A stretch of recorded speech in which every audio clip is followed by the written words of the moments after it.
바이오테크놀로지라고 하는 단어가 있습니다. 생명공학기술이라고 하는 의미입니다. 바이오 산업이라고 하는데, 바이오 산업은 아직 우리 학생들이 배우는 교과서에서도 정확히 산업군으로 분류되지는 않고 앞으로 미래 산업이다라는 정도로 소개를 하고 있습니다. 뭔지는 잘 모르지만 그냥 귀동냥으로 들어서 알고 있는 단어들이 있지요. DNA, 단백질, 세포, 뭐냐라고 물어보면 정의는 못 내려주지만 그냥 들어서 알고 있는 그런 생명체 관련 기술들, 그것을 활용해서 부가가치를 생산해내는 산업군이 바이오 산업입니다. 근데 여기에 바이오라고 하는 이 단어가 헬라어, 그리스어인 바이오스라고 하는 단어에서 유래된 단어입니다. 이 단어는 생물적인 생명, 그래서 자연의 보조를 받아서 유지되는 생명을 바이오라고 합니다. 생명이 무엇입니까? 생명은 우리가 살아있다라고 하는 것이지요. 생명의 근원이 무엇인가라고 하는 것을 찾아가는 작업은 철학자들이 먼저 시작을 했습니다. 고대 철학자 가운데 탈레스는 생명의 근원이 물에 있다라고 이야기를 했습니다. 엠파클레토스라고 하는 철학자는 물, 불, 공기, 흙에 생명의 근원이 있다라고 보았습니다.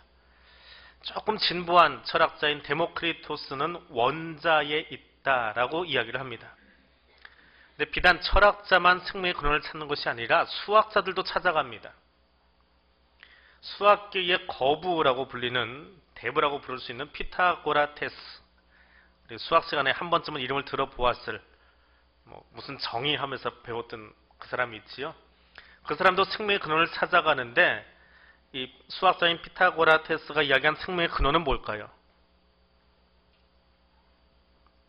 숫자입니다. 숫자를 잘 연구하면 생명의 근원을 알 수 있다라고 말합니다. 아무튼 자신들의 생각과 지혜로 생명의 근원을 찾아가려고 하지만 참된 진리를 찾아가지는 못합니다. 왜냐하면 생명은 철학이나 수학으로 풀어낼 수 있는 명제가 아니기 때문에 그렇습니다. 지구상의 많은 생물들이 위협을 받고 있습니다. 이미 멸종된 종도 있고 지금도 멸종을 향해서 가고 있는 얼마 남지 않은 종도 있습니다. 그런 가운데 사람들은 정보화 시대를 지나서 이제는 생명공학의 시대로 접어들고 있습니다. 한때 대학 진학할 때에 법대가 1위를 하던 때도 있고 상경대가 1위를 하던 때도 있고 IT가 한참 주가를 올리던 때도 있는데 요즘은 미래산업으로 생명공학 파트가 또 아이들에게, 우리 청년들에게 주목을 끌고 있지요. 인간 스스로 그 생명공학을 통해서 식량난을 해결하고 불임이라든지 혹은 난치병을 해결하고자 하는 노력들을 하고 있습니다. 그런데 그 학문이 발전하면 할수록 부작용이 하나 따라오는데 생명에 대한 존엄성, 죽음에 대한 무감각한 모습이 부작용으로 따라옵니다.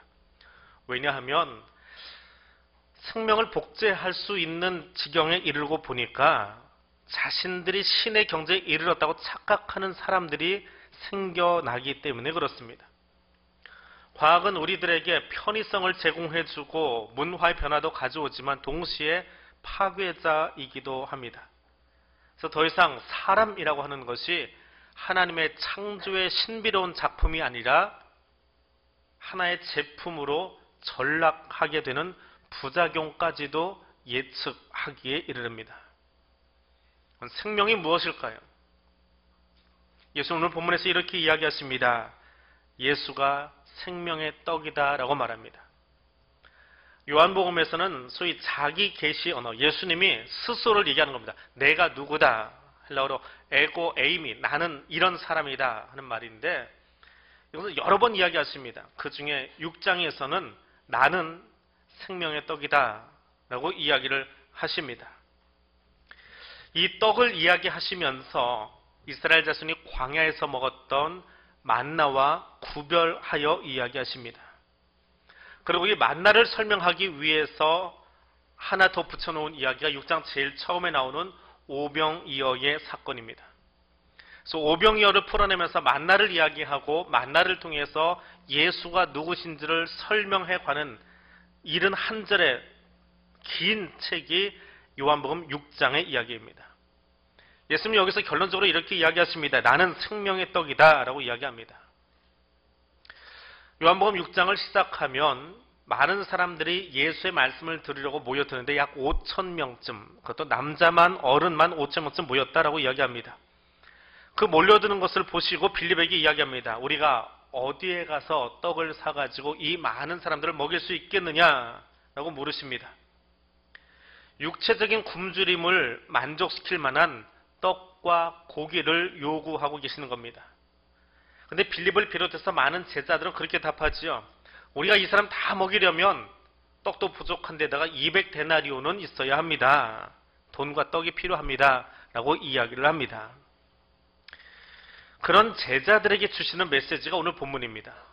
그렇게 대답하던 제자들에게 자신을 계시하면서 오병이어 사건은 어제 있던 이야기고 오늘 본문은 그 다음날 이야기입니다. 이틀째 이야기가 한 장에 들어가 있는데 어제 있었던 오병이어의 이야기를 기억하면서 내가 생명의 떡이다. 나는 생명을 유지시키는 떡이다 라고 이야기합니다. 광야를 지났던 이스라엘 백성들이 만나를 먹으면서 40년을 살았고 또 어제 산에서 말씀을 들었던 5,000명은 배가 고팠는데 마침 어린아이가 드린 떡과 물고기를 통해서 배불렀던 것을 기억하라. 그런데 너희는 이건 제자들에게 주시는 이야기예요. 무리들에게 주시는 이야기가 아니고요. 군중들에게 주시는 이야기가 아닙니다. 제자들이에요. 제자들만 들으시면 됩니다. 제자들에게 이야기하시기를 내가 나를 통해서 예수를 통해서 너희는 배불러라. 너희가 제자라면 예수만으로 배불러라 라고 하는 이야기가 나는 생명의 떡이다 라고 하는 이야기입니다. 여기 그 생명이라고 하는 단어가 헬라어로 조에입니다. 앞에서 이야기했던 생명공학을 이야기할 때는 헬라어가 뭐였지요? 바이오입니다. 우리말로는 다 생명으로 번역을 했는데 앞에 나오는 바이오라고 하는 생명이 있고 이제 예수님이 자신을 계시하시면서 나는 생명의 떡, 조의 떡이다 라고 이야기를 합니다. 이 조회라고 하는 생명은 하나님 안에 있는 영적인 생명입니다. 피조세계 가운데 하나님 만드신 모든 피조세계 가운데에 생명을 불어넣은 것, 그것이 조회입니다. 바이오의 생명은 인간이 최첨단 과학기술을 동원해서 말하는 그 바이오의 생명은 조회를 담기는 했습니다. 그러나 생명이라고 말하지만 진짜 생명은 아닙니다. 헬라어는 같은 생명이라는 단어이지만 두 개를 분명하게 아주 엄격하게 분리시켜서 이야기하고 있습니다. 우리는 다 생명이라고 번역을 해놓았지만 말입니다. 어떤 작가가 아주 멋있게 다비드상 하나 만들어 놓았지요. 얼마나 멋있게 만들었습니까? 우람한 근육질에 다윗을 닮은 그 다윗상 말입니다. 근데 아무리 멋있게 만들어 놔도 히브리어로 다비드라고 합니다. 우리말로는 다윗이라고 하는데 이 다윗상이 아무리 멋있게 만들어지고 근육질이고 멋진 남자 같아 보여도 결국은 조각품이에요. 그것이 바이오예요. 멋있게 묘사는 했지만 바이오예요. 진짜는 뭐예요? 하나님이 만들어 놓은 사람이죠. 그게 조예요. 그렇게 다른 거예요. 사람이 만든 생명은 조회, 영원한 생명의 조각품에 불과합니다. 바이오의 생명력이 들녘의 떡과 고기에 있었다면 예수의 제자들은 예수를 먹고 살아야 합니다. 하나님 입에서 나오는 말씀을 먹고 살아야 합니다. 육체의 생명이 떡과 고기를 섭취해서 힘을 얻는 것처럼 영적인 생명은 예수를 통해서만 예수로만 가능합니다. 그러므로 예수 십자가로 우리가 초대받았을 때에 그 사랑의 계명을 지키라고 요청받았을 때 그것을 거절하고 초대를 거절하는 것은 바꿔 이야기하면 영원한 생명 조회를 포기하는 거예요. 그것을 포기하면 뭐가 남지요? 영원한 사망에 이르게 된다라고 하는 경고가 이 6장 밑에 깔려 있는 기독교의 진수입니다. 그럼 여러분에게 한번 질문해 보십시오. 스스로에게. 나는 예수만으로 배가 부르십니까? 예수로 배부르기 위해서 우리가 해야 될 일이 있습니다. 사망의 문화에서 떠나야 합니다. 나는 생명의 떡이다라고 이야기하신 주님이 광야의 만나 사건을 이야기해 주십니다. 출애굽 이후에 이스라엘 백성들이 광야에서 먹었던 아주 특별한 양식, 만나를 먹었음에도 불구하고 그들은 광야에서 죽었습니다. 이 죽었다라고 하는 말은 문자적으로 동물과 식물이 경험하는 자연적인 죽음을 이야기하기도 하지만 원래 이 죽음의 의미는 영원한 생명을 잃어버렸다라고 하는 뜻입니다. 만나를 먹었는데도 영원한 생명을 잃어버렸습니다. 그럼 광야의 이스라엘은 누구입니까? 그들은 왜 광야로 나갔습니까? 그들을 불러낸 분은 누구입니까? 광야의 이스라엘은 하나님께서 가나안으로 인도하기 위해서 애굽에서 불러낸 사람들입니다. 그들은 가나안에 들어가기로 약속되었던 사람들입니다. 그런데 불순종과 불만과 원망과 투덜거림 때문에 결국은 약속의 땅을 보지 못하고 망해버린 사람들입니다. 49절에서 이들이 죽었다라고 말하는데 그것은 단지 육체의 죽음을 이야기하는 것이 아닙니다. 영원한 생명을 상실했다라고 하는 것을 의미합니다. 출애굽의 역사는 은혜의 산물입니다. 이스라엘이 한 것은 아무것도 없습니다. 하나님께서 불기둥, 구름기둥으로 그들을 지켜주시고 인도해주시고 호위해주시고 홍해의 길을 가르셔서 건너가게 해주셨습니다. 이스라엘은 은혜를 경험하면서 산 사람들입니다. 그들이 먹은 만나조차도 그들이 경작한 것 아닙니다. 수고한 것도 없습니다. 그저 그날 일용할 양식 주시니까 아침에 일어나서 밖에 나가 만나를 거두어 오면 됩니다. 그런데 내일 이것 또 줄지 안 줄지 모르니까 이틀 분량 가져오면 썩어 없어집니다. 그들의 불순종이 보이던 자리이지요. 불순종은 만족하지 못합니다. 만족이라는 단어가 없습니다. 늘 불평하고 늘 원망하고 늘 뭔가 투덜거림이 있고 뭔가 자꾸 내 생각만 앞으로 내세워야 되는 옛일만 읊어대던 사람들이 광야 백성들의 특징입니다. 가나안을 약속받고 걸어가고 있는 백성임에도 불구하고 말씀에 순종하지 못하고 원망과 불평으로 살아가던 그들은 결국 은혜를 누리지 못하고 광야에서 가나안을 구경하기는커녕 영원히 망하고 말았습니다. 그럼 이제 동일한 이치로 여러분에게 한번 물어보겠습니다. 그리스도인은 누구입니까? 지금 이 시간에 왜 여기 교회에 나와서 예배드리고 계십니까? 여러분을 여기로 불러낸 사람은 누구입니까? 광야의 백성들에게 질문했던 똑같은 질문을 여러분에게 던져드립니다. 오늘 여기 예배의 자리에 앉아있는 나는 영원한 하나님 나라 백성이 되기 위해서 세상 가운데서 구별하여 부르심을 받은 은혜의 공동체입니다. 이게 우리 정체성이에요. 저와 여러분의 정체성이에요. 우리에게 약속된 것은 하나님의 나라, 하나님의 통치 아래 사는 것입니다. 그러면 하나님의 통치가 무엇이고 어떻게 하면 그것에 순종할 수 있습니까? 그것은 우리가 들고 있는 이 성경책 안에 다 쓰여 있습니다. 이것이 그 생명의 책입니다. 생명길로 인도하는 하나님의 말씀입니다. 이것 말고는 다른 것 없습니다. 이 말씀대로 사랑하고 순종하면 하나님 나라가 내 것 되어집니다. 그래서 약속되어 있는 것이 성경입니다. 출애굽한 백성들처럼 우리는 은혜의 백성입니다. 우리가 한 것 없습니다. 내가 열심히 해서 무엇 되는 것 아닙니다. 은혜로 여기 있는 것입니다.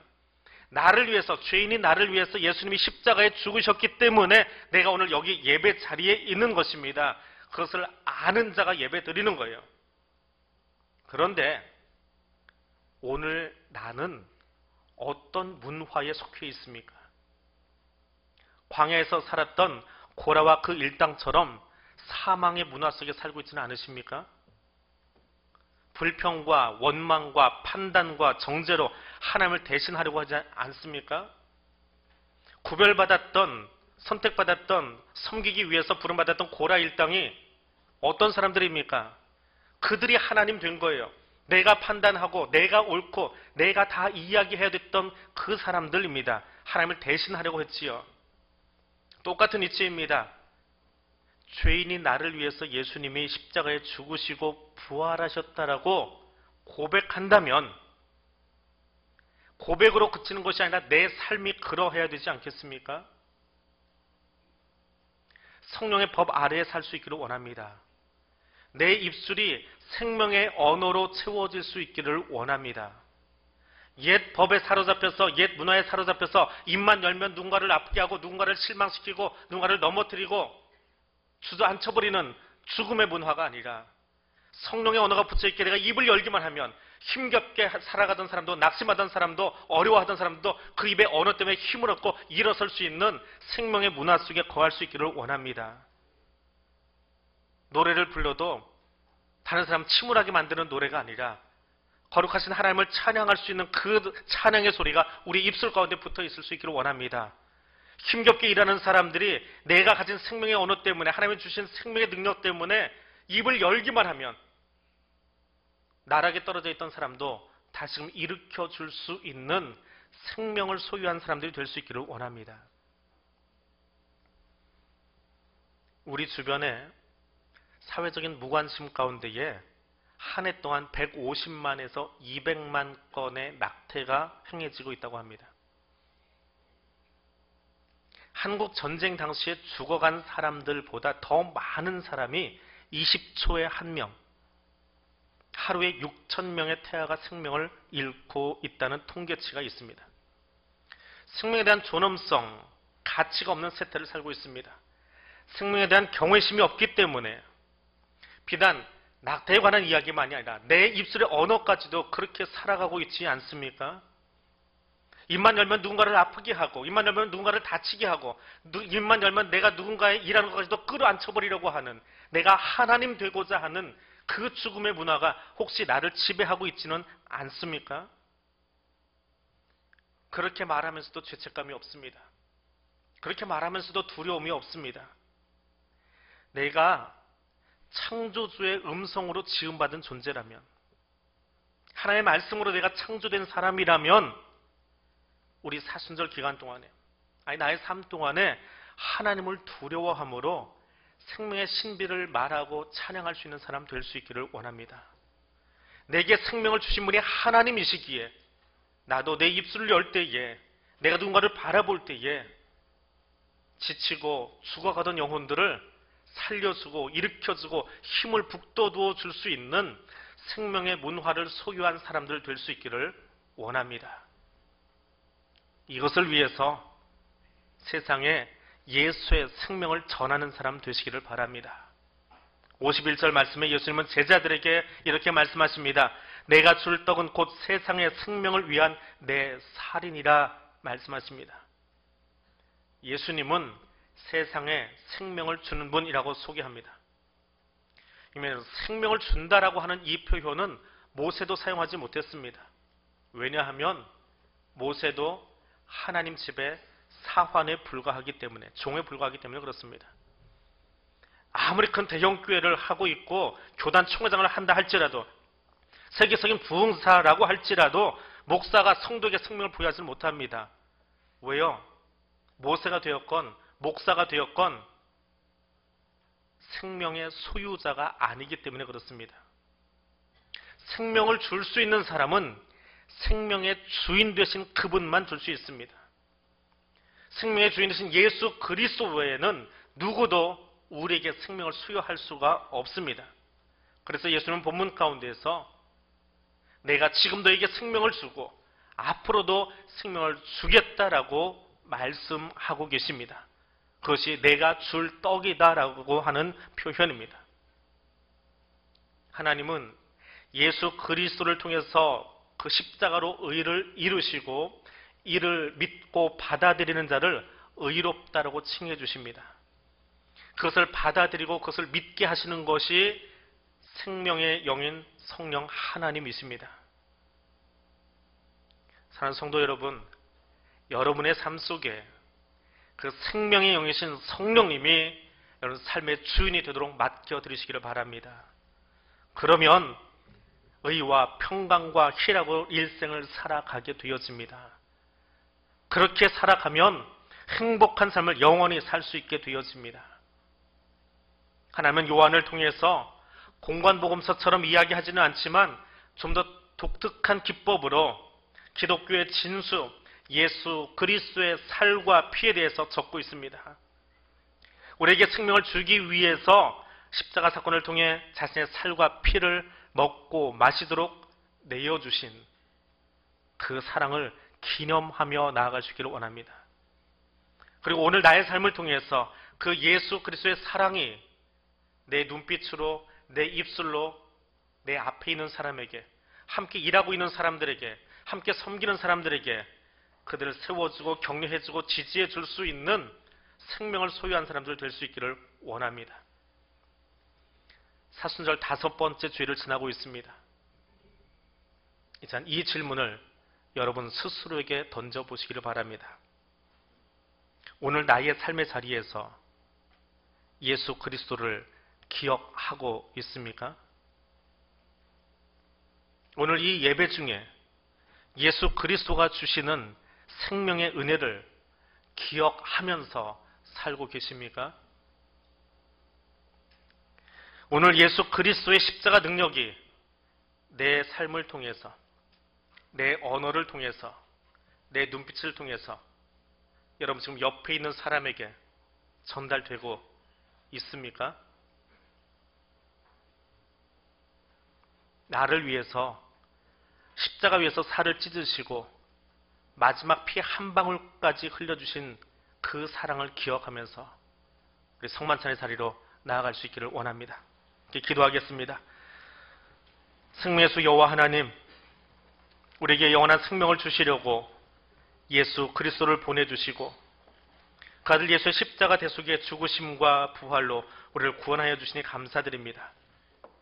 예수 그리스도의 대속의 죽음과 부활을 기념하며 성만찬의 자리로 나아갑니다. 우리 떡과 잔을 나눌 때에 나의 언행심사가 예수님의 사랑의 법에 붙들려 살았는지 돌아보게 하시며 우리의 삶을 통해서 예수 그리스도의 향기가 전해지도록 성령 하나님 이끌어 주옵소서. 예수님 이름으로 기도드립니다. 아멘.